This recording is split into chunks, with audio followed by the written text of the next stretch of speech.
What is going on, you rink rats and puck bunnies? We're live tonight with Rinkside Chatter. I'm followed along with myself, Dusty, and Scals. What is going on, guys? How has your week in hockey been? It's been interesting. There's not many games in Leafland, but the two that they played, they seem pretty good. Between the Leafs and the Rangers, I think we had a total of 4 games all week because the Rangers had that weird 5-day break in the schedule when it's not even their technically 5-day break. Wow. Yeah. It came at the wrong time because of how they were playing. I'm surprised they came out and played very well yesterday in their game. Yeah, it's definitely hard to kind of come back after a lengthy break and come back up to speed. So on this installment of Rinkside Chatter, guys, I would like to talk about the Global Series, the red-hot Vancouver Canucks, and we'll talk about some questionable calls by the referees this week. Want to start off with in other things along the way, like Willie Styles and 17-point game streak. It's fine. It's quiet. I like it. Start off with the Global Series here. We'll go let's first. talk about that. All right. What were your thoughts on it? I didn't really mind it. Like, I feel now for all the European fans that cheer for the Leafs because like these start times are wacky, but like Austin Matthews said, he's gonna miss seeing the sunrise go down at 3 p.m. Right? I mean, the boys came out flat in game 1. Like flat. Like that game looked like it was gonna be disaster. Yeah, so I only caught the highlights of that one. Like I watched it from start to end. Like the first and second period, I didn't know what the hell they were doing. I was getting upset. Like not upset in the sense of like they were affecting my mood, but like upset. Like, what are you guys doing? You're a professional hockey team. This should be nothing. Then I started thinking about it. This is a different rink.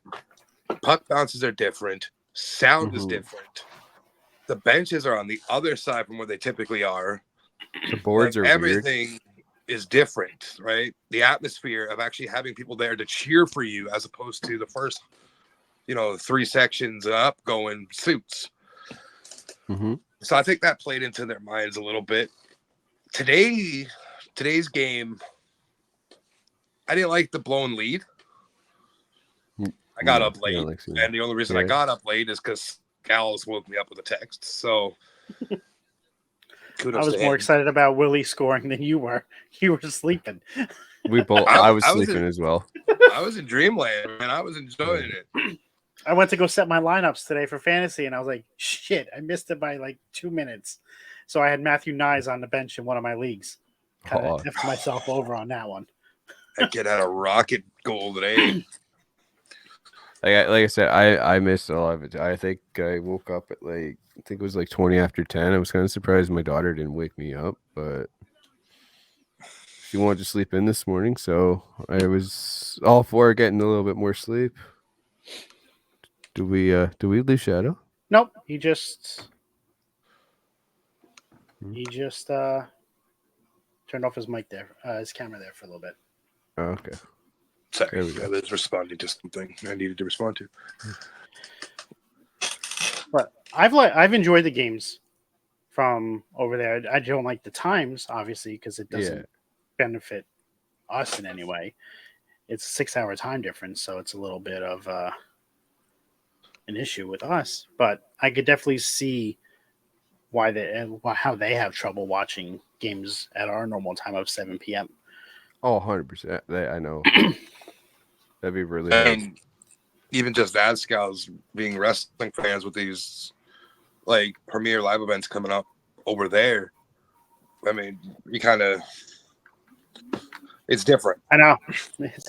It's something we're going to have to get used to because that puts a pay-per-view for us at like 1 p.m. in the afternoon. And it's just weird. Yeah, that is a little bizarre for sure. Like, I didn't catch any of the other Global Series games. I'm pretty sure they were originally blacked out here at least. So Detroit actually blew 2 leads in it because they were up. I believe it was 4-1 on Ottawa.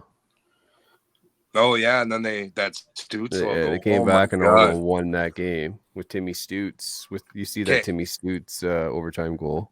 As much as I hate that fucking kid, that was a beautiful goal. That was.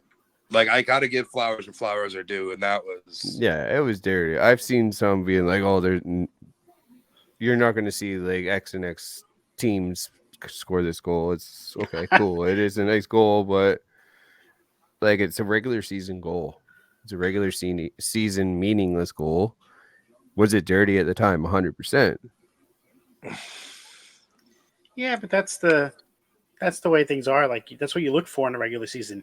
Yeah. You look for those game-changing type Oh, goals you want to see it 100%. that change, yeah. But it also can change their season around. Yeah. Like that could be something you could use as momentum to start playing better and putting them in the right directions. Because I know Ottawa was having a little bit of a struggle to start the season.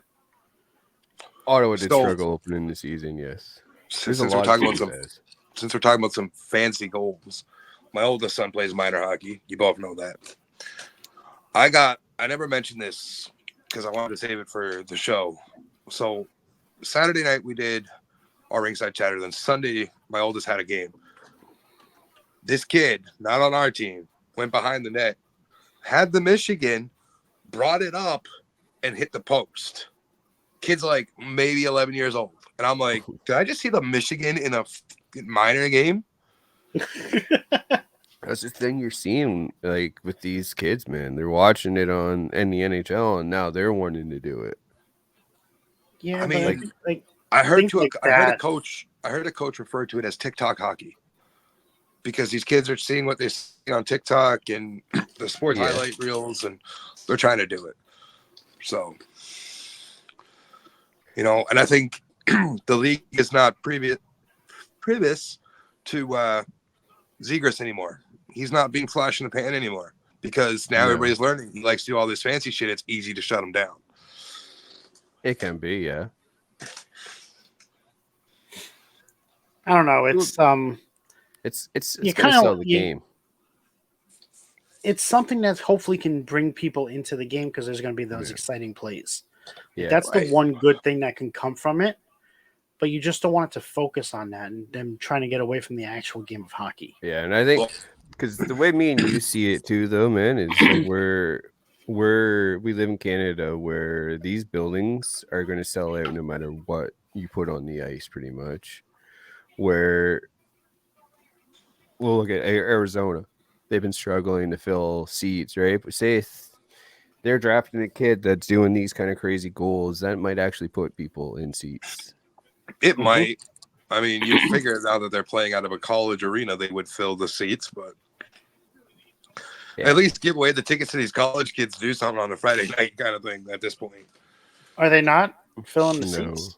I don't think they're filling the seats. I don't think as far as I know, they're not anywhere near capacity for.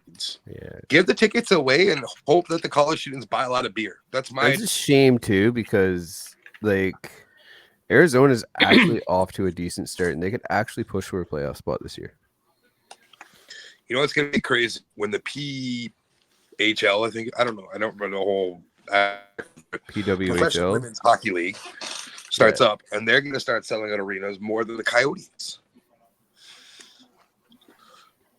I'm going to head down sometime in the new year. Man, the London Knights sell more tickets than the London Knights are the mecca of the OHL.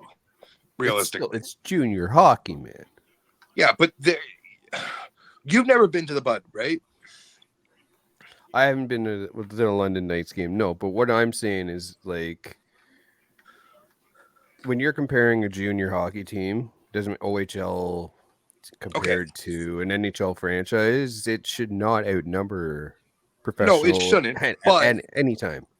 But Bud is 2 times bigger than the Mullet, which is still crazy in its own right because this is just a literal. Budweiser that was built more for like they're building these kind of big ones now more for like bringing big name like concert venues in, right? Right. Places like London and that. Mm. But when the Bud was built, it was strictly built for the Knights. Yeah, well, because they're pretty much the They're the OHL, least of the OHL, realistically. basically. Yeah. So I'm looking into the attendance right now.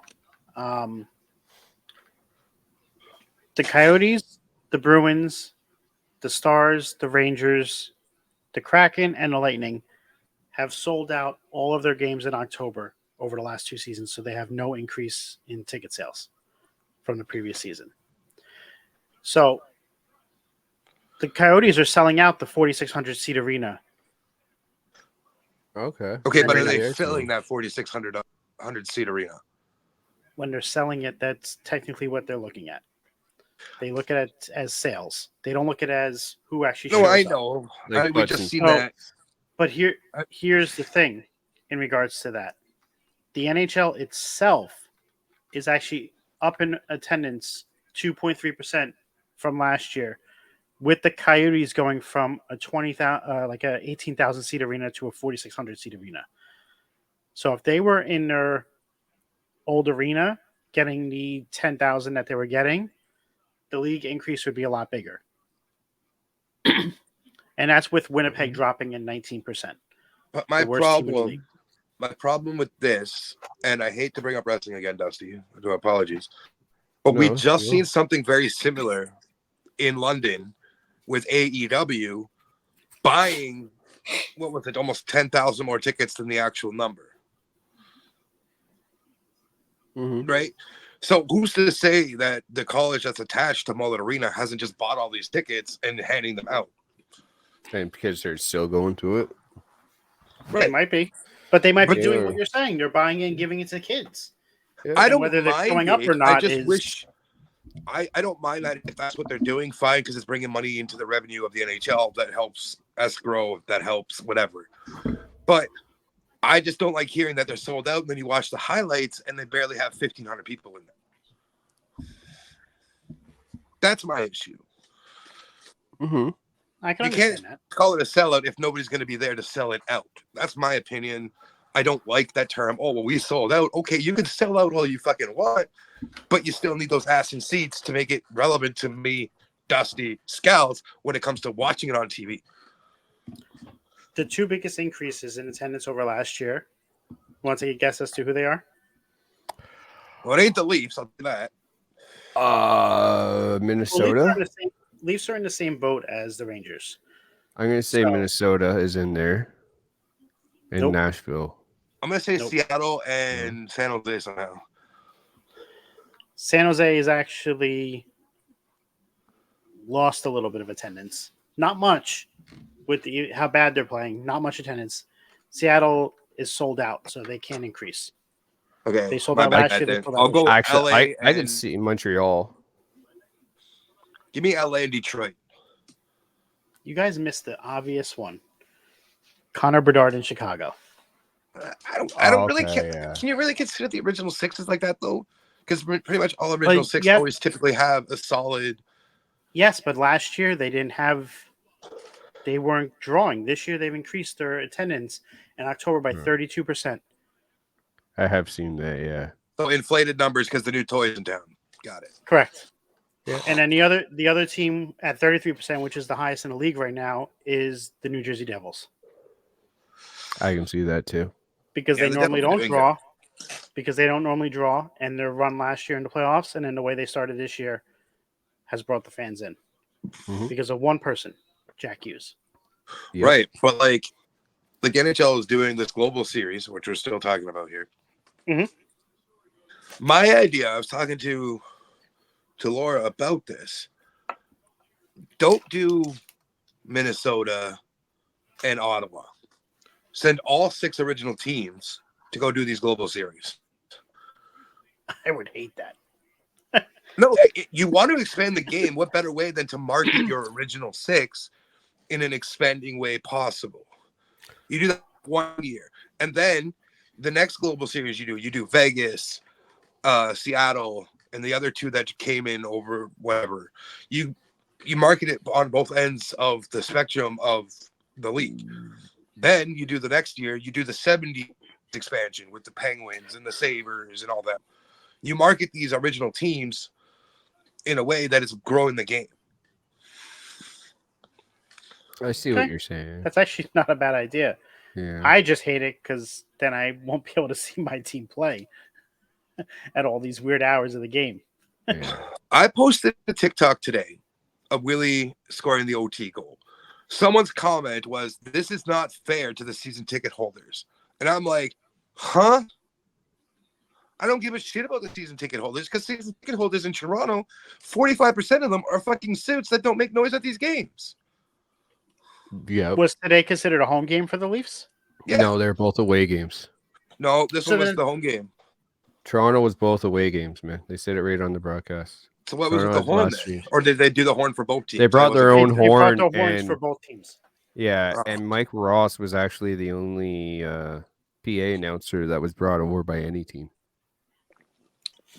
Okay, so my bad. I didn't realize that. But So if they were both away games, what does it matter to their season ticket holders?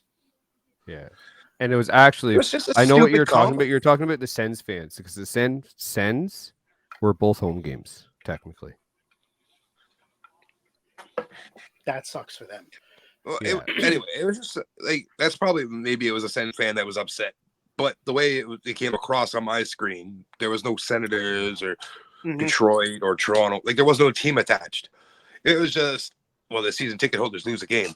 Cool. You're growing the game in a country that arguably is one of the best countries for hockey outside of North America. Well, look how many amazing Swedes have been like in the NHL, and look how many like of the Swedes even on the Leafs, right? Like look like Salming, Salming, Matt Lindstrom. Like Lindstrom wasn't a Sundin. Leaf, but Lindstrom. Zetterberg. You just had one of the best Swedish players to play the game inducted into the Hall of Fame. Yeah. Lundqvist. Yeah. Like there's lots, well, and yeah, it's like just look at the way Nylander is playing. Look at him. He's another Swede. Like Yarncrook on the Leafs is a Swede. Matt Sundin. I believe the Sundin brothers are Swedish. Mm-hmm. Yeah. Like they just like it's gonna be great for the league. I will never doubt that these I just Global wanna Series say- games are great for the league. We're talking about great Swedish players, but none of y'all said Peter Forsberg, and I'm disappointed in you. Those are the old guys. They still But- made Swedish hockey what it is today. So Yeah, I my get opinion, I these global series I think are neat. I would rather see these global series than outdoor games. I've told 100%. you that I hate these outdoor games. I think they're so stupid. They're oversaturated now. Yeah. Well, it's not even just that. It's just I don't know, like how much like the Lake Placid one was kind of neat. Like that idea was really cool. Like That was one. cool, but like the Edmonton game this year. Yeah. What's the Edmonton point of yeah, that? Yeah. Your fans are so far out from the fucking rink, you can't see anything. And I'll bet you the one this year will be cool too, though. The Vegas and Seattle. Is that the New Year's Day game? I think that is the one. Yeah. Is it Have you held in seen- the Vegas or is it jerseys held in leaked. Seattle? I'm not sure. The jerseys leaked. Did you see those? I saw the I seen Seattle them one. via AEW last night, and I thought they were I think they're trash. they're on apparently A&W or something like that. I did see that they leaked on there. They're both ugly. Like I didn't like either of them. Well, neither of them really have a Heritage Classic jersey to wear. So Yeah, but like if I was Seattle, I would. congratulations to Vegas on making the second It- ugliest. It's in frickin- Seattle. It's at the T-Mobile Yeah. Park. So I think that's the baseball. That's Yeah. funny that it's at T-Mobile when. Okay, anyway. When the Golden Knights play in T-Mobile Arena in Vegas. Right. My Like, problem it's with the ugliest V outdoor jersey they made, and Vancouver's was freaking horrible. if I was Seattle, I would have paid homage to the 1920 Seattle Millionaires. Maybe was it? Whatever it was in the 20s, in 1920, I would have paid homage to their Stanley Cup winning. Oh, Seattle Metropolitans. I would have Metropolitans, paid homage to those jerseys of them winning the Stanley Cup and playing in that outdoor game. Not the same jersey style, just with cracking down the S. It looks stupid. I thought the jersey was terrible. Looks like it was like, where's Waldo fucking with a Seattle thing on it. But back to your point, I believe the NHL Global Series should now be the staple on the season instead of the outdoor games. Let them go away for a few years. Let the outdoor games go away for a few years. How about doing even that, or like the All-Star game over in Europe? Well, I could still get tickets for the Rangers and the Islanders in the outdoor games. I've always wanted to go to one just to say that I went to one. An outdoor game? Yeah. They're not that fun. They're cold. Yeah, I know that, but it's also I would be able to see the New York Rangers versus the Islanders at a game. That's who it is this year for the 2 outdoor games in February. It's Philadelphia versus New Jersey and the Battle of New York. Okay, but why do we need 4 outdoor games on the schedule in a season? Mm-hmm. Like it went from 1 a year because to it 2 helps. to It helps 4. increase the attendance and revenue for the league. You know what else would increase the revenue for the league? Putting a team back in fucking Quebec. Houston. That would increase. I'd rather see one in Houston. I don't. I'm one of the minority men on. Well, I don't you need really care if you're gonna do one more team, you need to do a second eventually. So those would be the 2 spots. Houston and Quebec are the next 2 cities that should have teams again. Or you know what? Move them to Halifax, dude. Give the East Coast a team. And I guarantee you that sells out. The Mooseheads sell out the entire season. You bring an NHL franchise there, it's going to do the same. Yeah, but the Mooseheads and an NHL team, right? Like, are they going to pay those extra prices to go to? Probably not, but you know what I'm saying? Like, this is all just opinion, right? Like, yeah. If I put a team in Saskatoon, I don't care where you put another team in Canada. Just put another team here. I don't want to see Atlanta get another franchise. It's failed twice already. There's no reason to even be thinking of going back to Atlanta. Yeah, I don't agree with that. Yeah, I'm with you on the Atlanta one. But I honestly see it being Houston. They failed once. But we could chat again. Houston? Yeah. When did they have a team? They never failed in the NHL. They were WHL way back before the merger happened, when Gretzky was playing in the WHL. Oh, the WHA, you mean? Yeah, WHA. That's it. Thank you. Okay. Oh, yeah. when they were the Arrows. I think they were the Houston Oilers or something. Houston Arrows. Yeah. Yeah, okay. And then they merged into the AHL franchise. Right, that was the IHL and then the AHL. Yeah. They've been gone for 8 years now. Yeah. So, I mean, the AHL's way of thinking is good too. And I like the way they've done that with their relocations and stuff. And I also like the way their schedule works. But again, travel is not as luxurious as it is in the NHL as it is in the AHL. There's 2 different leagues there. No. Right. Like they barely get planes, right? So they're on buses for most of it. Yeah, you'll never see the Toronto Marlies playing the San Jose Barracuda on a weeknight in the middle of a season. That's just not happening. Yeah. Unless they plan like a road trip or whatever, but yeah. No, not even then. They very rarely go to the West Coast. Do they? Yeah, it's very rare. You see any of the East Coast teams go west and the West East. Oh, okay, so they just play mainly in the East, and then what? Yeah, so like when the finals happen, it's like, whoa, who are these fucking guys? Because they've never seen them. It's like how it used to be. The East would just play the East, the West would play the West. It would eliminate travel, and then when you got to the playoffs and the finals, you played a team you had not seen all year. I think that's the way hockey should be. I think it'd be more interesting. Have the East play in the East and the West play in the West, and the 2 dominant teams coming out of each side. Hey, I could see that, but it seemed like it'd be harder to market marketing stars. value that you don't get when you do it that way. It's harder to market the stars at that point. Like, it makes the All-Star game relevant though if you do it that way too. It does. Yeah, it would. Yeah, it would make it a lot more. But all right, let's move on to our next topic.